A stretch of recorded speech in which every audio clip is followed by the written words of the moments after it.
3h13 e agora para falar sobre saúde aqui no Estúdio CBN. Um estudo desenvolvido por pesquisadores do Instituto de Biologia da Unicamp, aqui em Campinas, confirmou a circulação do vírus maiaro entre humanos, isso no estado de Roraima. Mais do que isso, apontou também uma possível transmissão urbana da doença. Isso provoca sintomas semelhantes. Essa doença provoca sintomas semelhantes ao da chikungunya, sendo inclusive identificada em moradores que não relataram qualquer atividade em áreas de mata. O professor da Unicamp, José Luiz Modena, conversa com a gente ao vivo para poder explicar um pouquinho sobre esse estudo e também sobre essa transmissão, professor. Boa tarde para você, obrigada pela sua participação aqui com a gente. Boa tarde, Thalita. Eu que agradeço, é um prazer estar aqui presente. Eu agradeço a disponibilidade da gente abrir um tempinho para falar sobre saúde, sobre vírus. Estou aqui junto com a pós-graduanda que desenvolveu o estudo, a Júlia Forato. Então, aluno bom é aluno que sabe mais que o mestre sobre o assunto, né? Então, a gente está aberto aqui para perguntas para nós dois, tá bom? Com certeza, bem-vinda também. E para a gente começar, então, para explicar para o nosso ouvinte, eu queria que vocês pudessem pontuar, então, por favor, como é que foi possível identificar essa presença, então, do vírus. Explica um pouquinho para o nosso ouvinte como é que foi esse trabalho, teve amostras também com pacientes, né? Explica, então, como é que vocês chegaram à identificação, então, da circulação aí desse vírus. O vírus maiaro é um vírus, é um arbovírus, é um vírus transmitido por artrópodes, que já é conhecido desde a década de 50, foi descoberto em Trinidad e Tobago, e a gente já sabe que é um vírus que circula principalmente na região amazônica do Brasil e de outros países da América do Sul.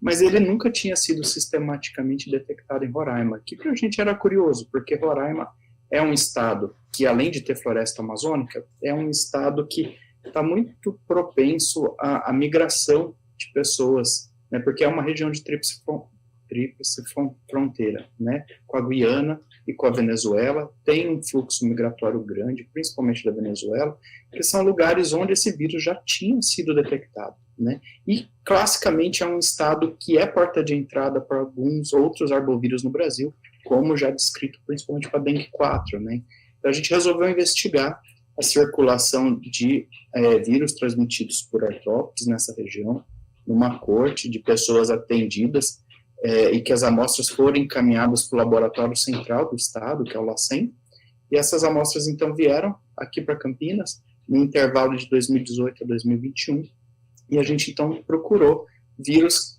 que não são classicamente procurados quando a gente pensa nos arbovírus mais frequentes, como Zika, dengue e chikungunya, né? Então, e a gente abriu o painel e a gente acabou, então, encontrando uma co-circulação de maiara e também chikungunya no estado de Roraima, no mesmo período.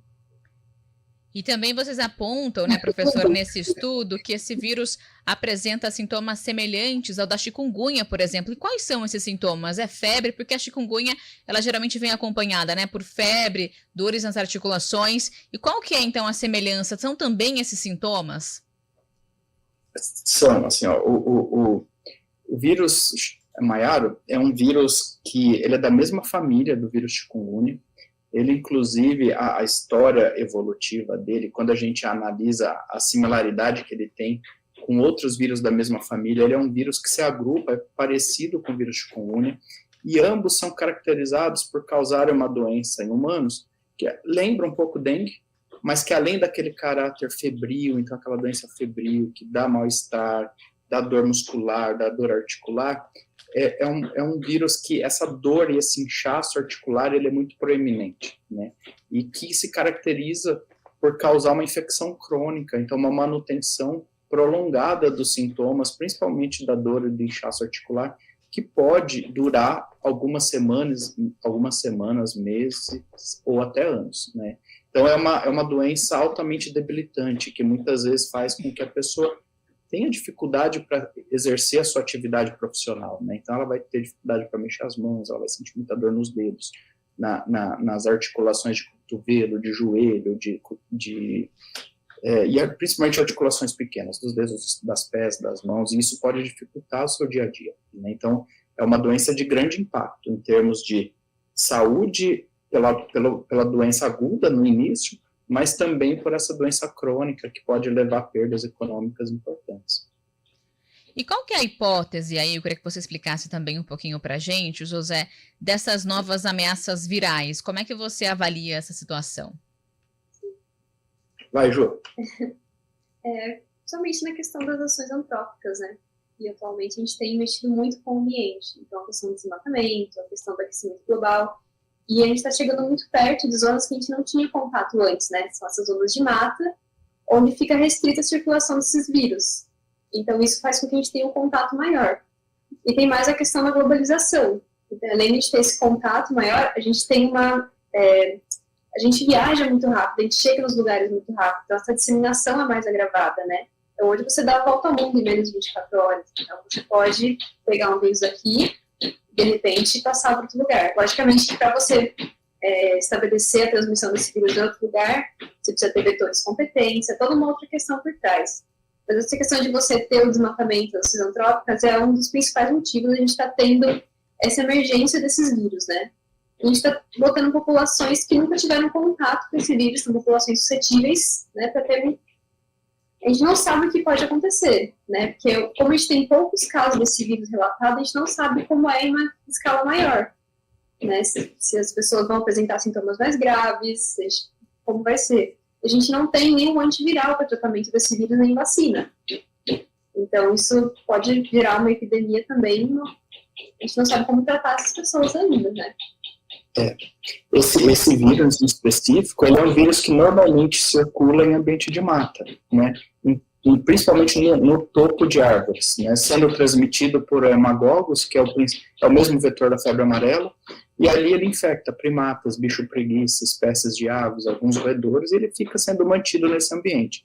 Quando a gente entra em contato com esses ambientes naturais, né, a atividade humana, as pessoas entram ali para pescar, para desmatar, para queimar, para fazer atividade de mineração, eventualmente você pode ser picado por um desses mosquitos, e aí quando você volta para o ambiente urbano, se no ambiente urbano tiver um outro vetor que for capaz, então, de sustentar a transmissão entre as pessoas, a gente pode ter o que a gente chama de ciclo urbano.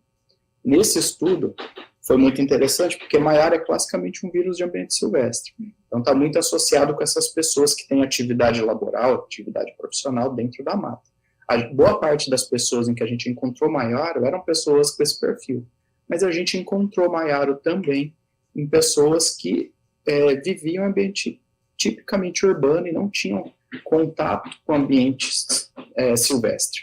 Então, mostrando que, eventualmente, né, um indício que a gente pode estar tendo transmissão em ambiente urbano desse vírus. Qual o vetor?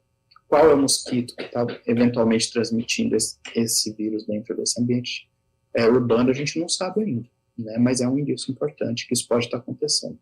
E a gente tem indícios que esse vírus está se disseminando. Então, a gente achou em Roraima, tem já indícios da detecção desse vírus no Centro-Oeste. Então, ele é um vírus potencial para chegar nas regiões mais populosas no Brasil nos próximos anos, né? Então, a gente está vivendo uma era das infecções, das pandemias causadas por vírus, e esse é um problema presente, e a tendência é que seja um problema futuro que a gente vai ter que se deparar ao longo do século. E aí, para a gente mitigar, né, assim, minimizar o impacto dessas coisas, a gente precisa entender o que está circulando, de onde ele está saindo e para onde está indo, e a gente precisa estudar a fundo para entender o que esses vírus causam, como eles causam, para a gente desenvolver medidas para controlar a doença, para impedir a disseminação deles nos diferentes tipos de ambiente, né? E esse estudo vai nessa direção, né? Então, um estudo feito no Brasil, com colaboração com grupos internacionais, mas um estudo feito na sua maioria no Brasil por uma pós-graduanda brasileira, financiado com projetos de pesquisa que recebeu aporte de agência de fomento do Brasil. Então, acho que mostrando que a gente sabe fazer ciência boa aqui também. Obrigada, tá certo então, José, obrigada também à aluna aqui pelas suas informações, pela participação aqui no Estúdio CBN, agradeço então a participação de vocês dois aqui, esclarecendo essas dúvidas pra gente. Foi um prazer, tá? Deixo boa tarde aí com todos os ouvintes. Boa tarde para você também, 13h23.